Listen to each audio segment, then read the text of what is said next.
আহা, আপনি ধূমপান মুক্ত এলাকায় বসে সিগারেট খাচ্ছেন? সরি। আচ্ছা, টিকিট প্লিজ। জি। Ticket ticket. ও টিকিট কি টিকিট কাটেন নাই? কি কাটবো না কেন? টিকিট কেটেছি, কিন্তু কেবিনে আমার ওয়াইফের কাছে। কত নম্বর কেবেন?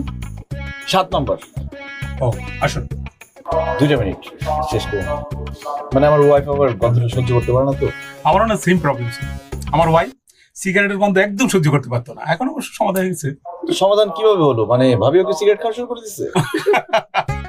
আপনি তো বড্ড রসিক মানুষ রে ভাই। না না, ভাবি খায় না, বরং আমি ছেড়ে দিয়েছি। Because smoking is injurious to health. ঠিক আছে, আমিও ছেড়ে দিলাম।